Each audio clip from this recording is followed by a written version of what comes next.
Chapter 3. As we went along, Pinky kept looking up at the clouds, as if expecting to see something up there.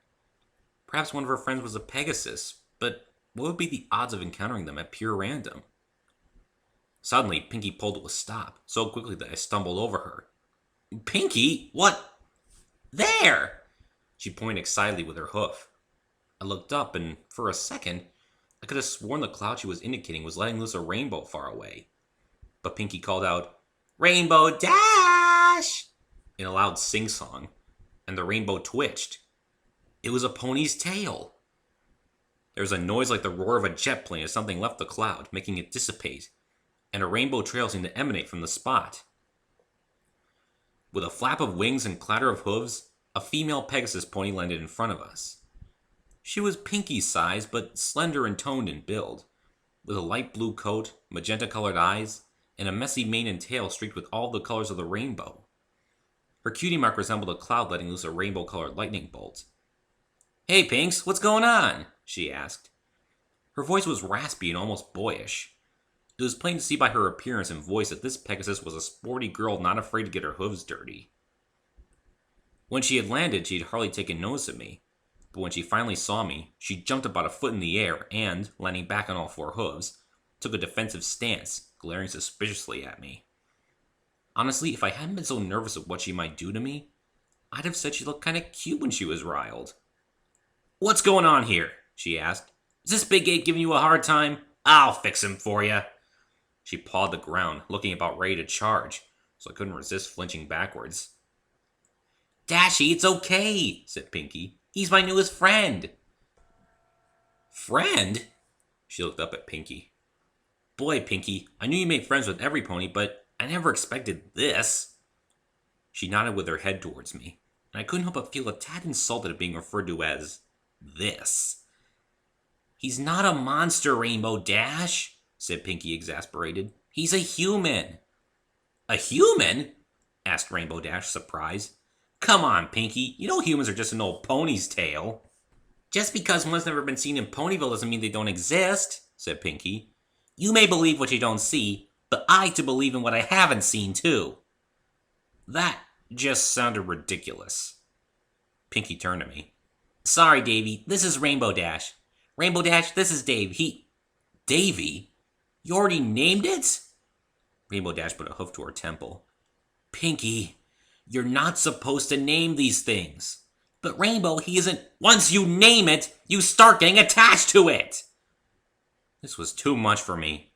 Insulted and angry, I said, "You know, I don't want to seem disrespectful, but you have a lot of nerve assuming I don't have the intelligence to speak or act for myself.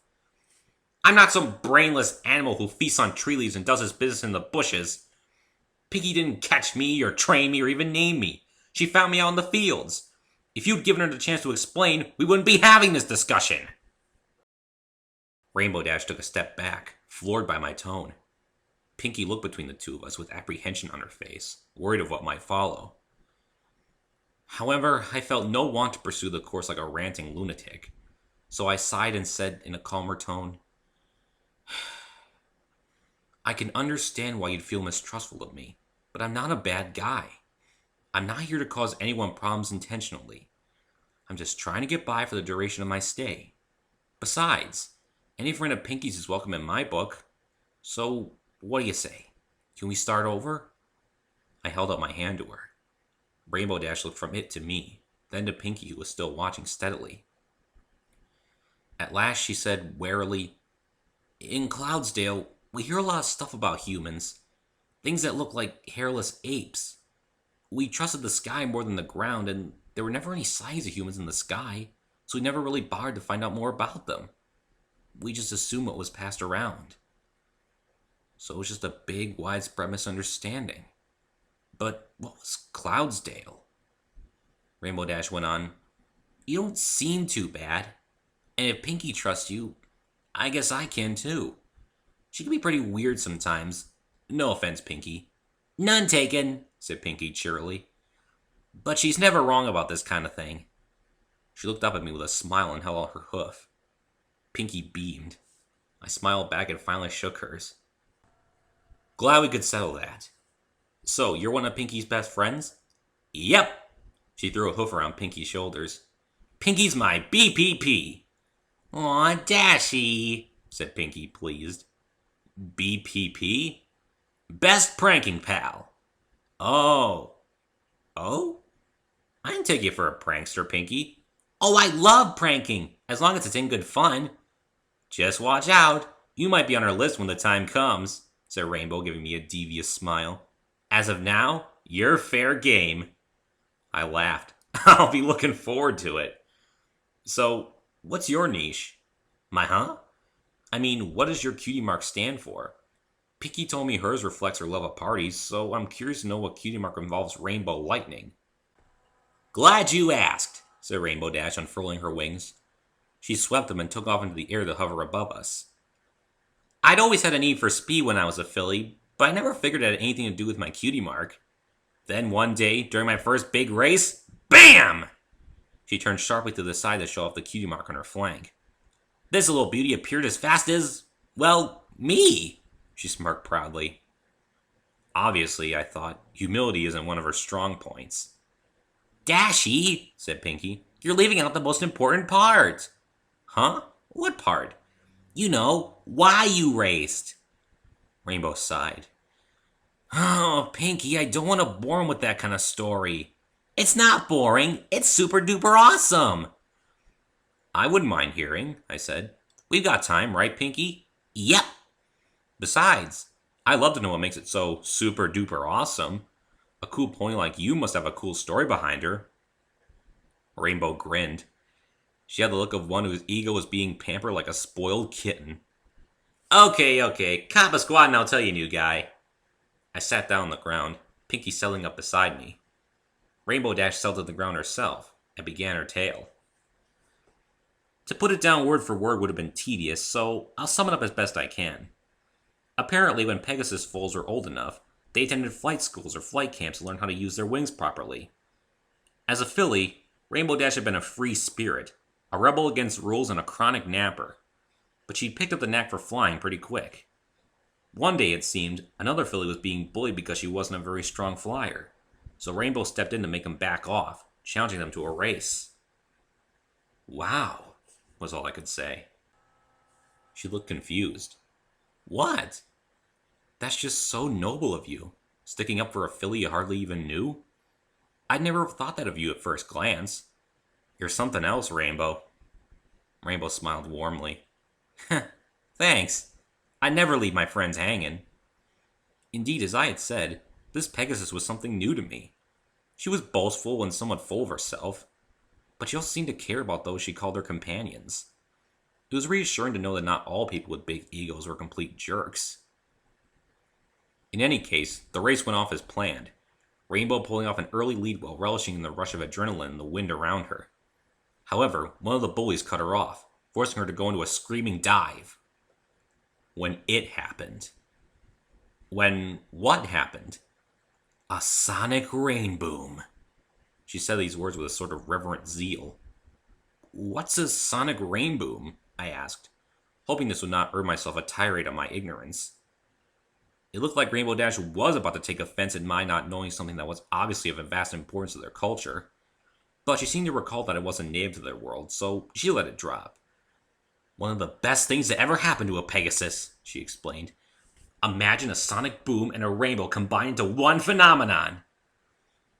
I mentally pictured a supersonic jet tearing through the sky, and as soon as it broke the sound barrier, I envisioned a rainbow trailing behind it.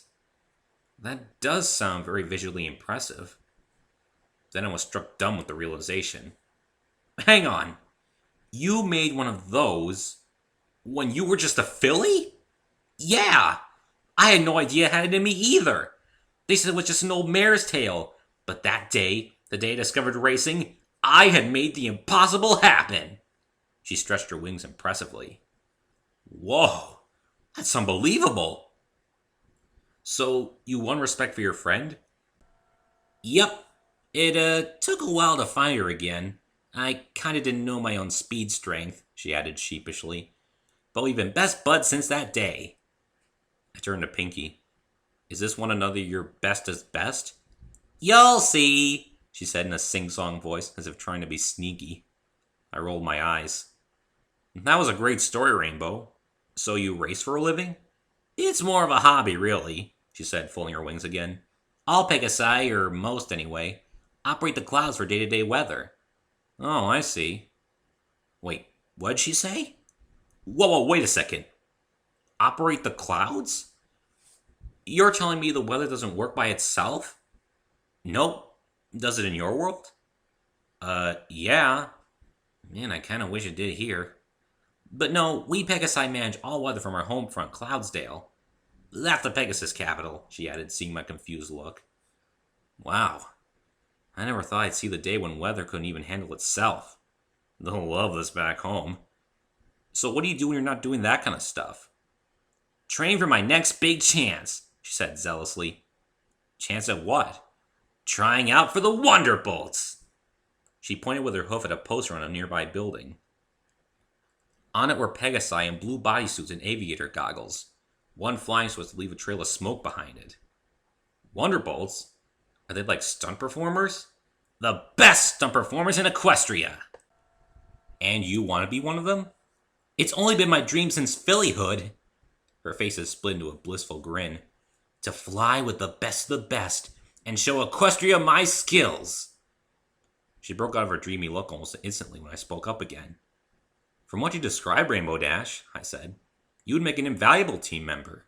It even has a nice ring to it. Rainbow Dash the Wonderbolt. I made a small sweeping gesture with my hand, like people do when they envision newspaper headlines. She looked at me for a moment, then smiled again. You know something? You're all right, new guy, she said. She gave me a punch on the arm with her hoof, in a playful way, but it was still somewhat forceful. I can't wait for us to hang out some more. Me too. I'd love to see some of your tricks. Then I'll save the best for you. Later, guys! With a sweep of her mighty wings, she took off back toward the clouds, Pinky waving after her. Boy, I said, that Pegasus is something else. Isn't she? She's only the most super-duper fastest Pegasus in Ponyville, maybe even Equestria. I wouldn't doubt that. At that moment, my stomach let forth a loud rumble. I lost track of time, and it must have been close to midday by that point. At this, I was brought to a sudden, somewhat unpleasant realization. I was in a world populated by talking ponies. There was no way they would have any form of meat to eat, which was a shame because I was no dainty when it came to carnivorous consumption. On the other hand, I wasn't too far gone that path, meaning I could satisfy myself with non-meats if need be. It would have to suffice to the more vegetarian diets these ponies would have to offer. At any rate, Pinky had heard my dissatisfied innards and had hopped to her hooves in a flash. Oh, you must be hungry! Well, there's only one way to solve that. Actually, there's two ways, but I'll let you choose. One is we could go to Sugar Cube Corner, where I work, and the other is we could go see another one of my friends at Sweet Apple Acres. If it's all the same to you, Pinky, I'd rather kill two birds with one stone, and... At this, Pinky gasped. Why would you want to kill any birds at all? I sighed and rolled my eyes. It's an expression, Pinky. I'll admit it's a bit vulgar. What I meant was, going to the Sweet Apple Acres might get two objectives accomplished at once. Meeting another one of your friends, and getting some food in me. Yay! Smart thinking! That's what I would have said. Come on then, Davy, it's this way! I had barely enough time to scramble to my feet before she bounced off again, myself not too far behind.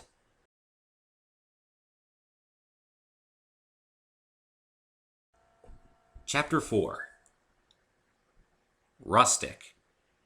That was the one word I could come up with as we approached Sweet Apple Acres, which was around a mile or so outside of town. It was an old-fashioned apple farm, with a big barn and windmill and everything, but those were just the usual fixings.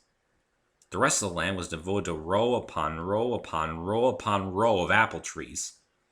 Of all the sizes and colors I recognized apples usually were. However, there was something about these apples that astounded me. They seemed fresher and juicier in appearance than the apples I saw at the local grocery store. The smell coming from them was intoxicatingly sweet and fragrant. It made me all the more hungrier. One of your friends works here? I asked Pinky as we stopped under a tree. Yep. I just hope she's not too busy right now. If she is, it might be a good idea not to disturb her, I said. Farm work can't be easy for even one... Ow! I was interrupted unpleasantly. Something had knocked against the tree with a loud thud, and a big ripe apple had clonked me right on the crown of my head, followed by dozens more, which landed in the buckets set around the trees. I hadn't noticed those before. "Pinky, what'd you do that for?" "That wasn't me," said Pinky. "Whoops, sorry y'all, didn't know anyone was back there." The voice that said this was a hearty female's, touched with a thick southern accent. An earth pony stepped out from the other side of the tree. Her coat was orange with a straw yellow mane and tail loosely tied up like, heaven forgive me for making such an obvious pun, ponytails. She had green eyes, small white freckles on her cheeks, and a brown Stetson hat on her head. Her cutie mark was a trio of 3 red apples. She had a robust, almost bulky figure, like one used to strenuous labor, which made sense seeing how she was on a farm. Her expression was friendly and inviting, as if she were someone you could talk to about anything. "Howdy, Pinkie Pie," she said, recognizing my companion. "What brings you around these parts?" This was spoken as she caught sight of me. She gave something of a start. She looked me over, staring from my sneaker-clad feet to my head, and gave a low whistle. "Land sakes," she said in a low voice. "I never imagined I'd be seeing an honest-to-goodness human in my born days. Especially one as tall as y'all. AJ, this is Dave. He fell out of the sky." She said this so proudly and matter-of-factly that the earth pony gave her a weird look, but said nothing. "Dave, this is Applejack," she went on. I extended a hand. "It's a pleasure," I said, but suddenly found myself jittering as if I were inside a blender. Applejack had taken my hand in both of her hooves and was shaking it vigorously. She has surprising strength in those legs of hers. "Same to you, sugar. We here at Sweet Apple Acres always like making new friends, even if they ain't exactly ponies. And if you're pals with Pinky, then I reckon that's good enough for me." She finally released my hand, which I was quite glad of. "So, what brings you all these parts?" "We got a hunger crisis on our hands, AJ," said Pinky in a surprisingly serious tone. "Poor Davy's gonna starve if we don't get something for his belly soon." I rolled my eyes. "It's not that serious, Pinky," I said, but Applejack chuckled. "So y'all came to see me for some victuals? That was mighty sweet of you, considering we were just about to have brunch." "Aw, now, I don't want to impose. You ain't imposing. I'm sure my family would be glad to have you, and Pinkie Pie's practically family as well. Follow me." I was about to protest, but Pinky nudged me forward, and all I could do was comply. We followed Applejack past more apple trees until we reached the barn, which looked like it doubled as Applejack's dwelling. From inside, the smell of something hot and sweet wafted through the open window, assaulting my nostrils with a wonderful sensation. Applejack led the way inside, calling out, "Granny, set the table for 2 more. We got guests." "All righty, Applejack," came an old woman's creaky voice. "Who's come?" "Pinkie Pie and a new friend of hers. He's not quite from these parts." Now there was the understatement of the century. "Big Macintosh," called the voice. "We're gonna need 2 more chairs. Applejack's brought company." "All right, Granny," called a deep, drawling voice. "Are you sure I'm not imposing?" I asked, unsure. "You can't have expected the 2 of us." "Don't you fret," said Applejack kindly. "It'll be our pleasure." "You're very kind to open your door to a stranger, let alone one such as myself." "Well, Pinkie Pie seems to think you're all right, so who am I to argue?" I looked down at Pinky. First the mayor, then Rainbow Dash, now Applejack? Did everyone see her as an infallible judge of character? There was a thud of something wooden through the door nearby. Then the elderly voice called, "Come and get it!" Applejack led us into the kitchen, where a table was already set for 6, with plates, utensils, and big platters and bowls full of what appeared to be baked goods all made from apples. Made me wonder if this family ever got tired of them. Applejack's relatives were already there, and looked up as we entered, their eyes widening in astonishment upon seeing me. "Dave, I'd like you to meet my big brother, Big Macintosh, my sister Applebloom, and my grandma, Granny Smith." Big Macintosh was a stallion close to my own height. He had a red coat and orange mane, with sleepy green eyes and freckles like Applejack. His cutie mark was a green apple split in half. Applebloom was a little yellow filly with orange eyes and a red mane done up with a large pink bow. Unlike the others, she had no cutie mark. Maybe she was too young yet. Granny Smith was an elderly green mare with a white mane and tail done up in buns. Her cutie mark was an apple pie. All 3 continued to gaze at me, though it was more out of interest and wariness.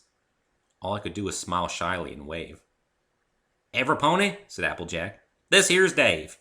Pinkie Pie here's showing him around Ponyville. He decided to stop by and say howdy."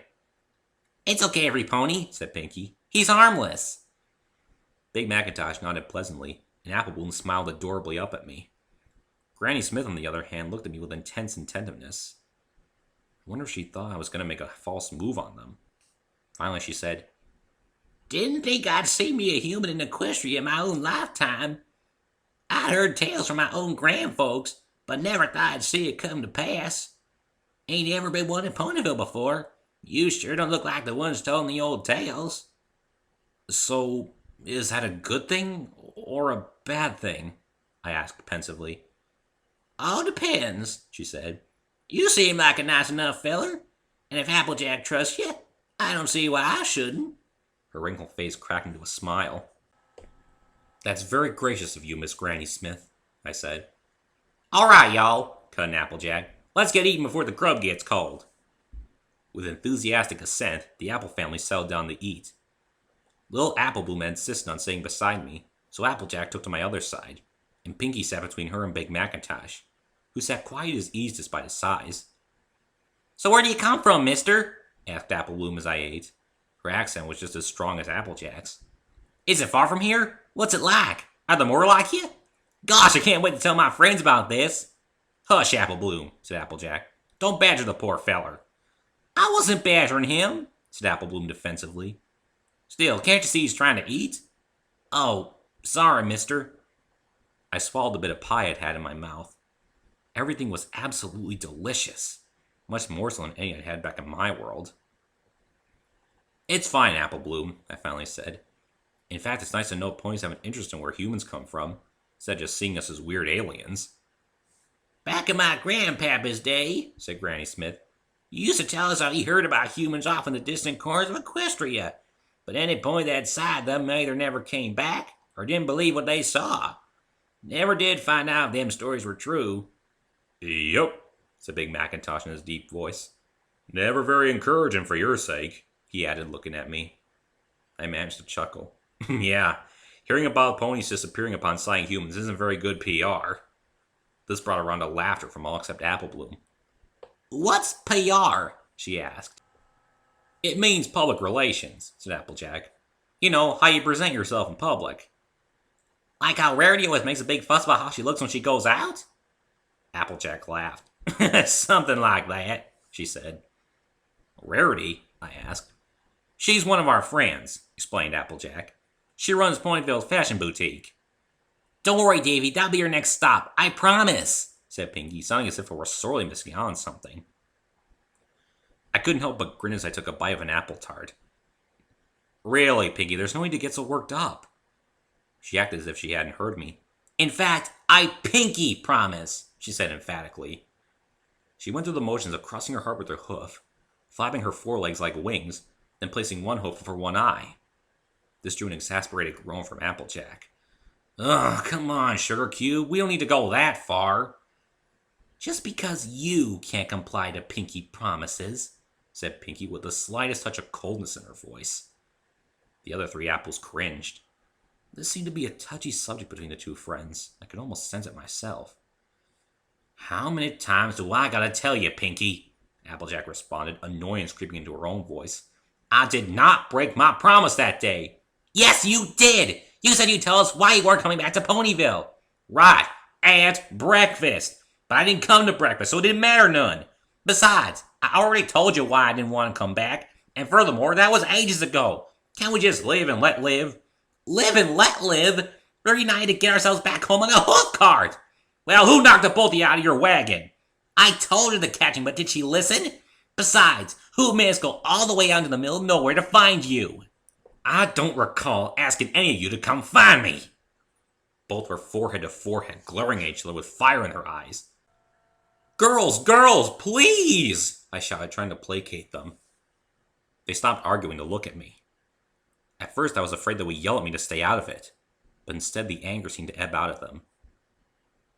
"Pinkie," said Applejack after a while, "I'm sorry. I got out of line. I'm also sorry for wheezing out my promise that day and getting you stranded in the desert." Can you forgive me? Without warning, Pinky threw her hooves around Applejack's neck. I already have, she said cheerily. Applejack smiled, and her brother, sister, and grandmother let out a collective sigh of relief. I figured it would be best not to pry and ask what they were arguing about, so I changed the subject. So, Applejack. Yeah? We ran to Rainbow Dash before we came here. Did you now? I hope she didn't bore y'all with another one of her why I'm so awesome rambles. Nah. Actually, she told us how she got her cutie mark. If it's not too much trouble, I'd love to hear how you got yours. Well, shucks. I've been honored to tell you. You'll love it, whispered Applebloom to me. It's such a sweet story. Now, Applebloom, don't go spoiling it. I'm not, she said innocently. Applejack then dove into her tale. It turned out, surprisingly, that as a filly, she had no desire to spend her life on the farm. In fact, it harbored big city dreams. So she left home to see her relatives in Manhattan. Manhattan, I thought. Is she serious? I'm just being screwed with. Applejack's relatives, her aunt and Uncle Orange, were nice enough in their way, but just didn't seem to fully understand or appreciate Applejack's countrified upbringing, bringing about a sort of country mouse, city mouse dilemma. They started teaching her to act well-mannered and posh as they did, but it was an excruciating experience, as any slip of the tongue about her old life would have inevitably brought down a deluge of embarrassment down on her. The food was another matter. Even as a filly, Applejack had been used to good, plentiful meals, but the ponies of Manhattan seemed to follow the logic of less is more. I know how you feel, I interposed. I've heard of that method of preparing food, and they call it haute cuisine. It's supposed to be more decorative than filling. I don't care if it was hot cuisine or even cold cuisine. Food's food, that's what I say. You said it, sister, Pinky interjected, shoving an entire apple cupcake into her mouth. I couldn't help but regard her with mingled wonder and amusement. She seemed to be an endless eating repository, scarfing down treats like they were popcorn, even if they were the size of her head. It was no wonder why she was pudgy, but also explained why she had so much energy in her at any given time. Anyway, it hadn't taken little Applejack long to get homesick, and she'd begun to miss Big Macintosh, Granny Smith, and the farm, wishing for even just one bite of the apples ready to be harvested. All of a sudden, the horizon was lit up by a rainbow pointing back towards home. It was at that moment that she knew where she belonged, and she rushed home, no longer doubting her destiny. That was when those 3 apples appeared in her flank to emblemize her decision. Wow. What a way to discover that you've been home all along. I know, right? Feels like something out of a fairy tale. A small, disappointed sigh came from Applebloom, and I looked down at her. What's wrong, Applebloom? I wish I knew what I had to do to discover mine, she said sadly. What do you mean? Well, see, me and my best friend, Sweetie Belle and Scootaloo, are part of a group, the Cutie Mark Crusaders. Cutie Mark Crusaders? Is it like a secret club? Sorta. We go out and try to discover our towns by doing whatever we can. The only problem is, she trailed off, looking disheartened. You tried nearly everything at this point? I supplied. She nodded. I looked at Applejack and Big Macintosh. They were both looking at Applebloom with sympathy in their eyes. Pinky was too busy pigging out to pay much mind. I felt a bit pressured, even though no one was giving me reason to feel so. I wasn't much for consolatory speeches or for saying anything at all for that matter. I was much more verbose on paper or by keyboard. Still, I couldn't stand to see poor Applebloom looking so sad. I picked her up and set her on my knee, and she looked up at me. You want to know something, Applebloom? What? I go through what you're going through sometimes. There's times when I majorly screw up or just plain feel down the dumps. And at those times, I wonder if there's anything I can do right at all. It's a bit dramatic, I know, but you're going to feel that way sometimes. The weight of the world will be on your shoulders, and you'll feel like you can't make a difference. At those times, you have to remember a few things. Only you can be you. Don't let anyone else tell you that you can't be the best you can be. Even if you can't immediately know what you were born to do, you still have the adventure of discovering it for yourself.